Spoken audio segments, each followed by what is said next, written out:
अंदर करबला फ़ख्र खलील आशिक शान अजीश अजीम वखाने आए। बत्तर ऐन बत्तर यजदान वाले ना ते लड़न आए ना लड़ाने आए। सुने बच्चियाँ सखी हुसैन सैयद नाने पाक दा दीन बचाने आए। कुलकारियां दे शनशाह दैम चढ़ के नेज़े ते पढ़न कुरान आए। उसे माँ दी शर्म मलाइक नूं जेड़ी माँ दी गोद विच पलिया हुसैन। इसे राही नूं कोई ना रल सकिया अंबिया नूं रलिया ते रलिया हुसैन। उसे राह विच सिरां नाल टुरन आशुक जेड़े राह ओखड़ी चलिया हुसैन। लरस गए ने फर्श ते अर्श दायम जदों तीरां ते तीरां ने सलिया हुसैन। सावा रोज़ा अजूर दा सदा सावा जिथे नहीं यजीदी बहन देंदे। रहसन असरतां नाना हज़ार सीने रज के नहीं कदमां उत्ते डहन देंदे। चाही अत मुनाफकां दगेबाजां झूठे गल सच्ची नाई कहन देंदे।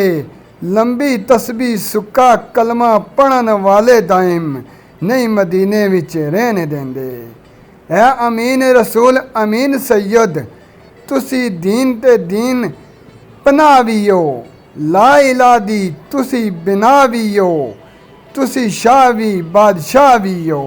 इसे राह नहीं हिजर भी चल सकदे तुसी टुरे साहिबो जेड़ी राह भी हो। दाइम रब तू अरशै वारने विच तुसी रब नालों बेपरवाह भी हो। गरी सद इमाम हुसैन ताई केडी कूफियां बेवफाई कीती।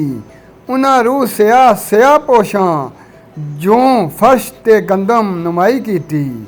मरफत थी रे महरूम जालम जिन्हां नाल मेहमान लड़ाई कीती।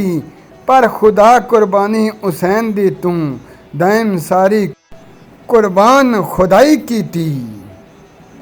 शमा हक ते वांग परवानियां दे माई फातिमा दा नूरुल ऐन आया।